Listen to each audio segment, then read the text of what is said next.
There is the book sitting on shelves across Spain right now, with her name in the title. It contains specific, named, detailed allegations about her marriage, her faithfulness, and her character, allegations made publicly, by a man she once knew personally, amplified by one of Spain's most senior royal journalists, and then doubled down on repeatedly in interviews, on social media, and in a second book that followed the first. She has not said a word about any of it.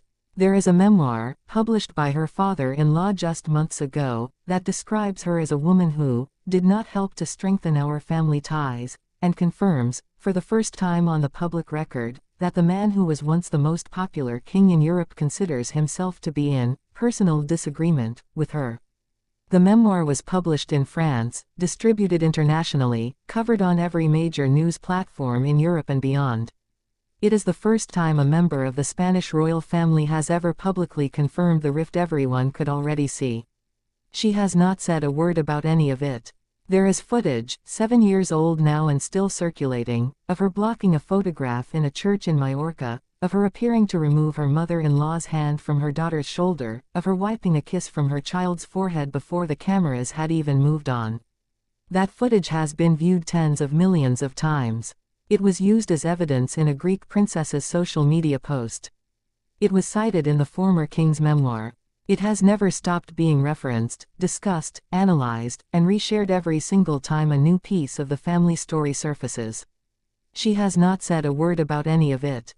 And in November 2024, in the town of Paiporta, just outside Valencia, she stood in front of hundreds of furious citizens who had just lost their homes and their family members to catastrophic flooding. People were screaming, "Murderers," in her direction. Mud landed on her face, her jacket, her hair. Her bodyguard had blood on his face from a thrown object. She held her head in her hands.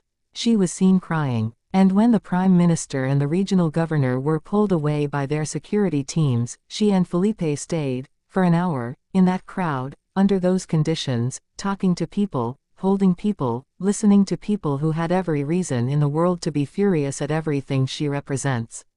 And when it was over, she said nothing beyond what was captured on camera in the moment. This video is about what that silence means, not because silence is inherently suspicious, but because in the specific context of Queen Letizia of Spain, in the specific moment Spain is living through right now, her silence is doing more communicative work than most public figures' most carefully crafted statements. Spain is watching it, and once you understand what she's not saying, and why, and what it costs her, and what it might cost the institution she's spent 20 years trying to protect, you understand something important about how modern monarchies actually survive. Let's start with who she is before she was queen, because that matters enormously for understanding why silence is such an unusual choice for her specifically. Letizia Ortiz Roque Solano was not raised to be silent. She was raised to speak, professionally, on camera, under pressure, live, in front of millions of people. Before she became crown princess, she was one of Spain's most prominent television journalists. She had reported from New York on September 11th. She had covered conflict zones. She had sat in front of a camera and delivered difficult, precise, composed information to a national audience while the world was burning around the story she was telling. She is, by training and by instinct, a communicator. Words are the tool she spent her entire adult life before the palace sharpening and deploying with precision. The woman who became Queen of Spain was not someone who didn't know how to talk. She was someone who knew exactly how to talk, and who, from the moment she married into the institution, made a calculated, sustained, never publicly explained decision to say almost nothing personal, almost nothing unscripted, and absolutely nothing reactive, regardless of what was being said about her. The affair allegations are where this silence has been tested most severely. The story has 2 books behind it. The first, published in January 2024 under the title Letizia y Yo, Letizia and I, was written by Jamie Peñafiel, a 92-year-old royal columnist with a decades-long documented loyalty to Juan Carlos, and based on testimony from Jamie Del Burgo, a businessman based in London who is the former husband of Letizia's own sister Telma. Del Burgo claimed in the book that he and Letizia had a romantic relationship that began before she met Felipe, continued after her engagement, and, most damaging of all, continued after the wedding, during the early years of the marriage, including while she was pregnant. The specific details as reported were extraordinary. He claimed she visited him the night before her wedding, took his hand, and asked him to never leave her. He claimed their last contact during the alleged affair took place in New York, in 2011, with her royal bodyguards present, which the second book argues means Felipe would have been informed in real time by those same bodyguards, since their obligation is to report the Queen's movements. He claimed to have a photograph of her wearing his scarf while pregnant. He claimed, in a July 2024 interview, that the framing of the story as a simple affair was wrong, that it was something deeper, something longer, something more complicated. The journalist who published him lost his job at the Spanish newspaper El Mundo as a result of the book, after 20 years on staff. The second book, published in May 2024 under the title Letizia's Silences, and the choice of that title was clearly intentional, escalated every claim from the first. It alleged that Felipe had been crushed and destroyed by what he'd learned. It alleged he had considered leaving the marriage. It alleged that Letizia, after a period of distance, had returned to the relationship with Felipe having realized his devotion, and that she had become, in the book's words, bossy and manipulative as a result of that certainty. These are deeply serious allegations. They are also, it must be said clearly, unverified. The Spanish royal household has issued no denial, engaged with no specific claim, and taken no public legal action against either the author or the man whose testimony forms the book's core. Del Burgo himself has repeatedly framed his statements not as attempts to destroy Letizia but as a public duty, claiming that Spaniards deserve to know the truth about who represents them. His social media posts have added conspiratorial political dimensions to the allegations, suggesting connections to the current government, to Catalan separatists, and to a broader plot that reads, frankly, more like a political grievance than a personal confession. Spanish political analysts, people who study the monarchy's relationship with the government and with public opinion professionally, have pointed to a credible theory that the allegations were not just personal but strategic. That Del Burgo's escalating public statements were connected to a faction around Juan Carlos that resents the current monarchy's positioning, and that damaging Letizia was a way to weaken Felipe without attacking the crown directly. The journalist who published the books has never hidden his sympathies for the old king. The timing of each new escalation, book, interview, social media post, Juan Carlos memoir, has not been random. But Letizia's silence cannot be explained away simply by calling the campaign against her politically motivated. Because even if every person making allegations has an ulterior motive, and some of them clearly do, silence is still a choice, and it is a choice with consequences. Here is what the palace's silence strategy is designed to do. It is designed to deny oxygen to the story. Every time a public figure responds to an allegation, they do several things simultaneously. They confirm the allegation is worth addressing, they give the media a new peg, Queen denies affair, generates as much coverage as affair alleged, and they open themselves to follow-up questions, legal discovery, and the grinding machinery of public debate that they cannot control. Silence, by contrast, keeps the institution above the argument. It signals dignity. It projects confidence that the allegations are not worth the energy of a response. This strategy has a name in royal communications. It is sometimes called the never complain, never explain doctrine, most associated with the British royal family but adopted in various forms by almost every European monarchy. The theory behind it is that royal institutions survive by being permanent, while individual crises are temporary. Respond to nothing, endure everything, and the story will eventually exhaust itself. The problem with that theory, in Letizia's specific case, is that the stories have not exhausted themselves. They have compounded. Each new book references the last. Each new piece of footage, the Easter Church incident, the Valencia mud, gets folded back into the existing narrative. The memoir that the former king published at the end of 2025 did not create a new story. It confirmed and amplified an existing one, and added the credibility of a named, royal source to allegations that had previously come only from outside the family. And Spain is paying attention in a way that the palace's silence strategy may not fully account for.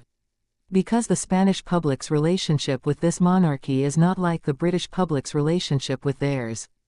Britain has centuries of monarchical tradition embedded into its culture, its ceremonies, its sense of national identity.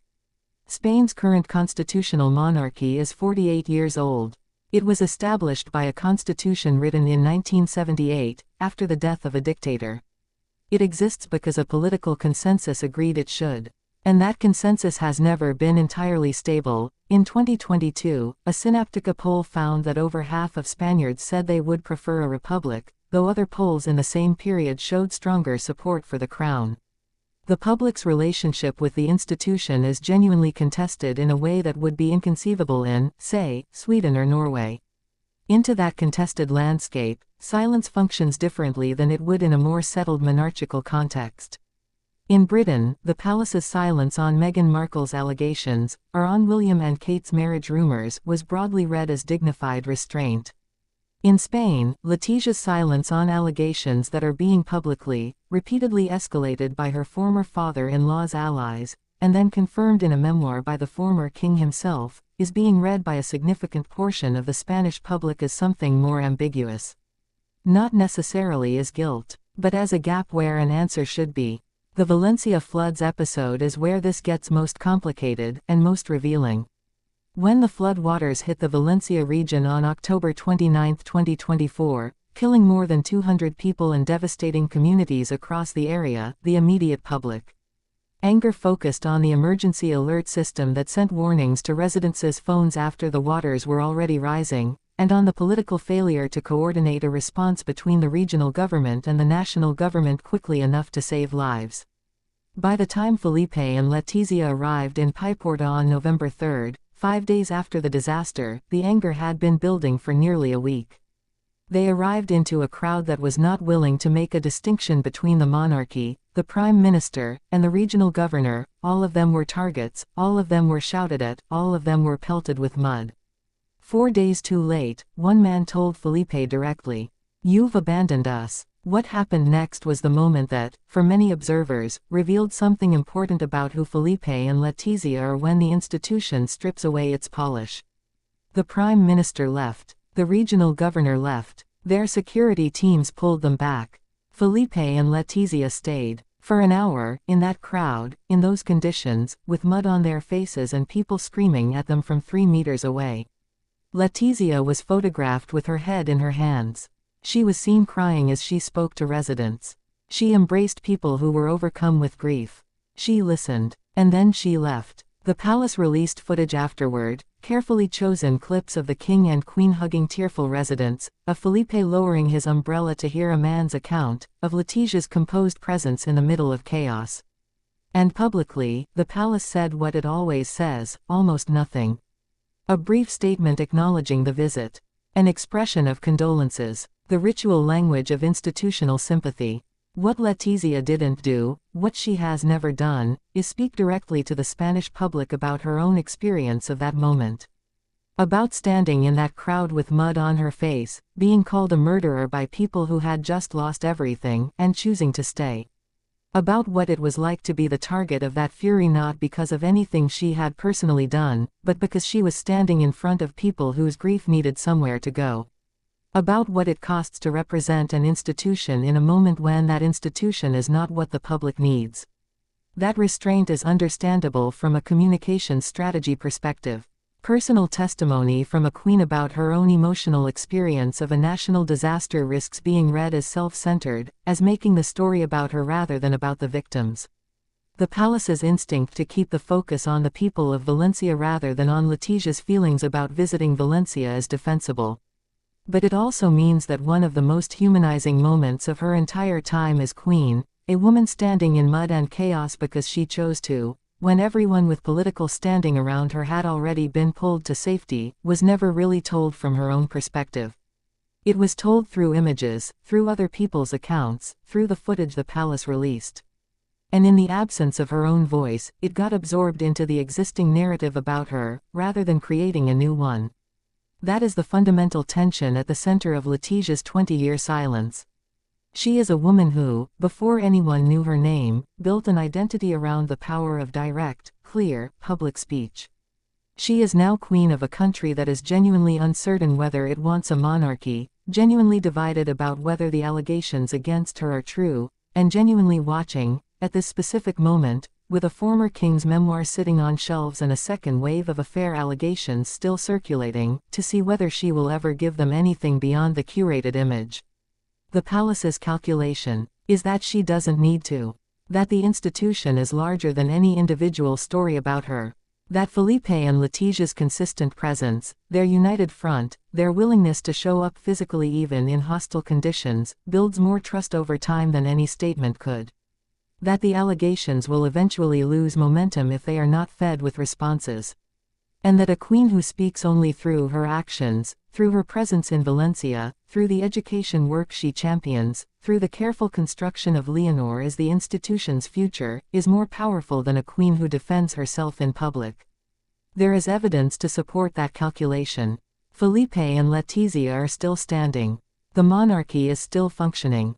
Leonor's transition from military training to university and active royal duties has given the institution a narrative of generational renewal that cuts across the individual scandals around her parents.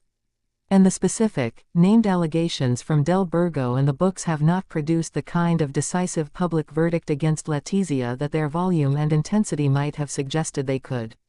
But Spain is paying attention in a way the palace cannot fully manage, and that's the part the silent strategy doesn't resolve.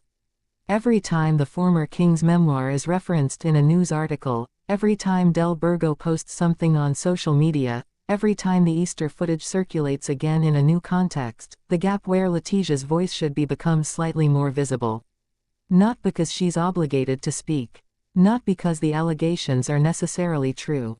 But because silence, in the digital age, is not actually silent.